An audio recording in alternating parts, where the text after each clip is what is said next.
Hello, everyone. Welcome to uh, my first ever build video. We got Arc Warlock set up today. Uh, Vesper of Radius. Think it's not been talked enough about. Stellar as tier exotic, as far as I'm concerned. Really just transforms Arc Warlock into a phenomenal subclass. What it does is just makes your rifts do arc blind when you're on arc, of course. Otherwise, it's just arc damage if you're on any other subclass. It's also like a blinding explosion, so you can use that to just keep enemies from shooting at you when they get close. It'll stun unstoppables, stuff like that. And it charges faster the more enemies that are close to you, from like I think 300% faster at 3 enemies, and then if you have 6 or more near you, it's like 1,500% faster, which is insane recharge rate. Reminder, Hoyle was only 800%, this is 1,500%, but it's only your class ability. It also makes your class ability the best thing ever. As far as subclass setup goes, we've got Chaos Reach, because it just makes it really easy to it just makes it really quick to, it's just a quick little burst damage super. Healing Rift, the Ball Lightning, you could swap this for Chain Lightning for Jolt. I just think Ball Lightning is safer and it's more consistent. Pulse Grenade, just longer duration, especially with our Spark of Shock down here, just repeatedly proccing Jolt. Arc Soul, we're going to be casting a lot of rifts. Arc Soul is just always nice to have in your back pocket. It just makes more sense than Lightning Surge with this setup. Electrostatic Mind is phenomenal. You're going to be jolting and blinding everything, so pretty much every kill you get is going to be an Ionic Trace. Not to mention your Arc Souls are going to be supercharged the entire time, and kills with Arc Souls will also give you Ionic Traces. I don't think a lot of people know that. Yeah, Arc Souls do count as Arc ability kills and will give you Ionic Traces. As for fragments, we've got Ions, so that when we defeat something that's jolted, we'll actually get 2 Ionic Traces because of Electrostatic Mind. So you can get 2 Ionic Traces off of 1 kill. Spark of Resistance, the gameplay loop does encourage you to be surrounded, and this just gives you a little bit of extra safety. Shock just lets your grenades jolt, so you can proc Electrostatic Mind more. And then Spark of Beacons lets your arc special weapons blind when you're amplified, which you're gonna be pretty often. So your arc special weapons can now just blind unstoppables when you get kills with them. Near an unstoppable, obviously. Unstoppable has to be hit by the blind. So as of with this, just with this setup, you've got anti-overload in your super, anti-overload in your grenade, anti-unstoppable in your rift, anti overload in your nade, and unstoppable in your arc special weapons. Alrighty. For mod setup, we have I use Double Dynamo and a Harmonic Siphon, which is arc in this case, just really helping you keep that super uptime high, so you could use it as much as you want. Grenade Kickstart and Firepower, just creating orbs, just giving you a little bit of extra regen on that nade, just because it is really helpful when it comes to ad clear. I use Recuperation and Better Already to just chunk up my health when I cast my Rift because of Powerful Attraction, which also collects all the orbs. So when I cast my Rift, I'm basically instantly at full health, plus the healing of the Rift. Really just makes it a tanky setup. Bomber, get that nade back up. It's really just the best use here. Reaper for more orbs. Elemental Charge just feeds into Grenade Kickstart really here, but you could swap either of these out for a Surge, just to keep that if you wanted the more damage. for seasonal mods that really play into this, Elemental Arc Orbs, just Jolt, which is nice to have. Elemental Fury, I don't know. Communal Pickups. Yeah, Communal Pickups and Refreshing Pickups will keep your ability uptime high. Monochromatic Maestro will give you more damage, and Elemental Munitions will give you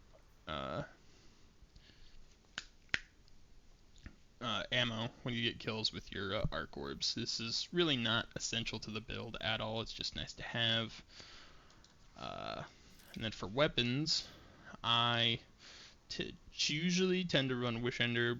Barriers are pretty prevalent this season, and Wishender is, I think, the best choice for anti-barrier. I also keep this Braytech Werewolf in my back pocket. Can't get this roll anymore, but this is kind of an old, used to be my go-to choice. I don't really use it that much anymore, simply because options like Wishender exist. But I also keep Supremacy and Deliverance on me, just for shits and giggles. Lower end content, usually.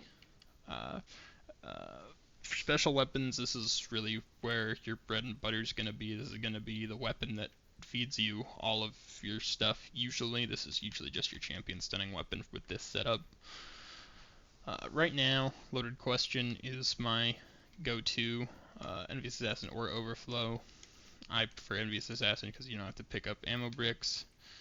Reservoir Burst just really spreads that blind out far with your special weapons from your Spark of Beacons. Forbearance, always a good choice. It's a phenomenal gun, and I rarely ever don't have it on my character. Path of Least Resistance, shoot to Volt Shot. More Jolt, more fun, easy to use. Techie and Force, if lower end content, I feel like I don't need the Reservoir Burst. Just bursting down stuff. Tessellation, you're going to have a high grenade uptime. Stuns Unstoppables this season, good to have. Unexpected Resurgence. Glaive, it can get Volt Shot. I just have it here because glaives do work well with this setup. If you want to, kind of damage resist max in your Rift, just kind of sit there with your glaive up. This one gets Volt Shot and a bunch of other. This is probably the best glaive in the game. I don't have a good roll on it. It's just there for me to point that out to you. I know glaive lovers love glaives, as it were. Cold Heart got that rework a little while ago where you're going to be getting Ionic Traces basically as long as you're shooting things, and since it's a special weapon, you'll also be blinding things, which means more Ionic Traces from Electrostatic Mind. Centrifuge also blinds.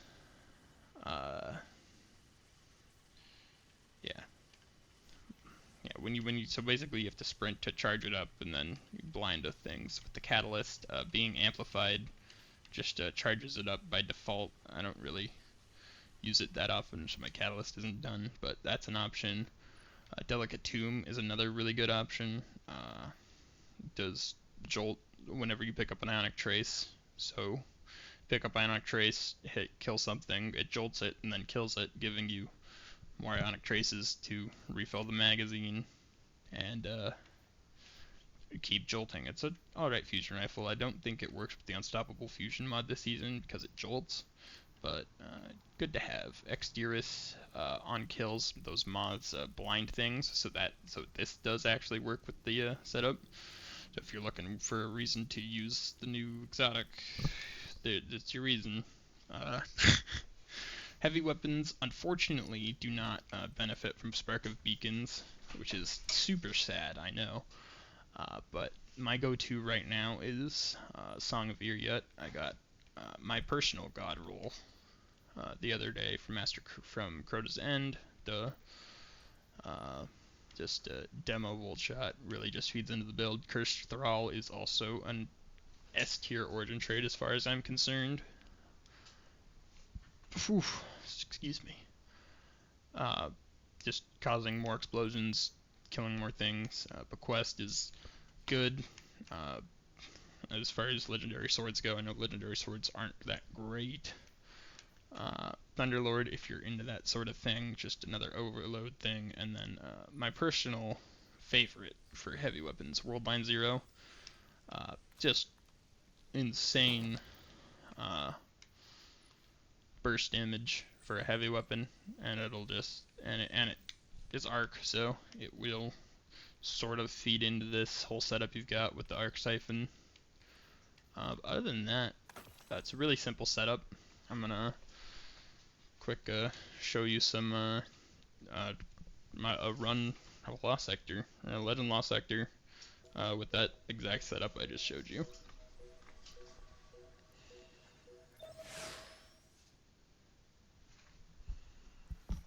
I'll be pointing things out as we go, or kind of narrating. Yeah, there's no way I could do this live. I would not be able to focus. So right here I put my rift down. See, it blind kills a lot of things, blinds everything else. Arc Soul kills. And I'm able to pick out the barrier champion from all the way back here. A little short on the nade, but Crystal made the Ionic Trace. Rift again. See, I already have half of my super. That's just how crazy strong Dynamo is.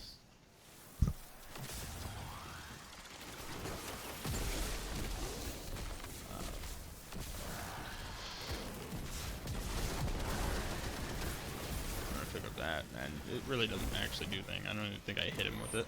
Oh, I did hit him with it. Yeah, Witch Ender just gives this build some range, which it kind of desperately needs, being a sort of close range build. You can see there the Arc Soul makes the Ionic Trace, but I'm not going to get it because it's all the way over there.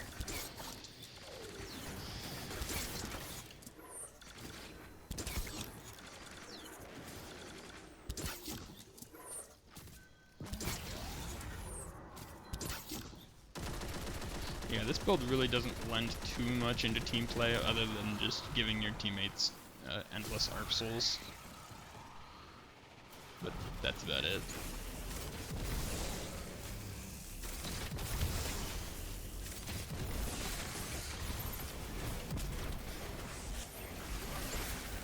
See there, my Arc Soul continues to shoot while I'm putting my Rift down, which is pretty helpful in a lot of circumstances. And that Pulse Nade just kind of cleared out that whole section of ads. And here, I'm actually trying to pre-game the Unstoppable Champion spawning, but I think I ended up putting the Rift in the wrong spot anyway. And I have to wait for that guy to die before the Unstoppable spawns anyway. Yeah. Too early and in the wrong spot, but that's sort of the thing you can do, is just pre-game the Unstop. Yeah, that's one super all so far. And here's the Ball Lightning, just at that range, it breaks the shield, gets a kill. And the Rift kills the Acolytes, blinds the Knight.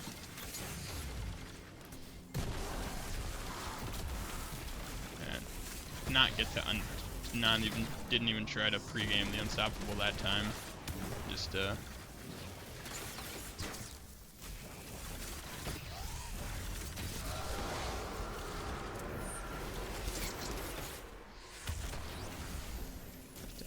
sometimes the Rift can do the blind through objects like that box right there. Usually it's kind of inconsistent though, it's not really something you would rely on. The thinner the object, the more likely it is to just go through and hit things on the other side of it, which is another reason Vesper is so good. That's why you see me hug boxes a lot in this gameplay. Just because when there's something on the other side of it, there's a chance that it just gets caught in the Rift. See, I missed the champion again there. Didn't put it in the right spot.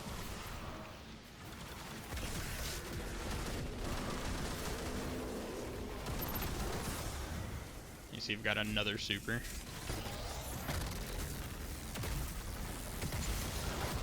Yeah, Dynamo mods are crazy. ability regen with this setup, just because of how many rifts you're going to be getting.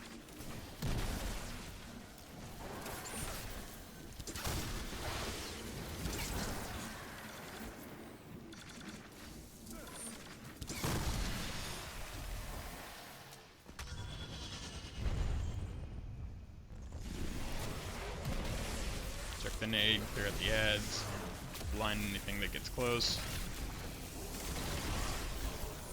Barrier champion on that side. Ugh. Simple gameplay. Want to jolt him so that I get that Manic Trace, get more ability regen. See that, I cast my Rift and it picks up the orbs from further away, so I don't have to risk going out and getting them.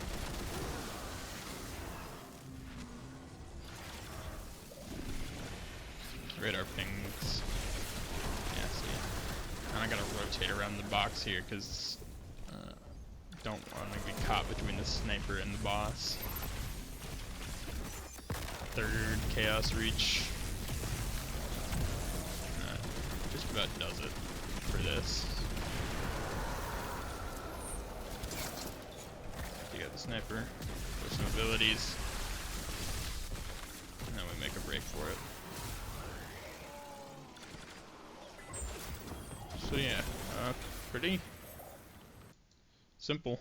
Hope that this video makes sense and you guys give it a shot. Like, comment, sub. Peace.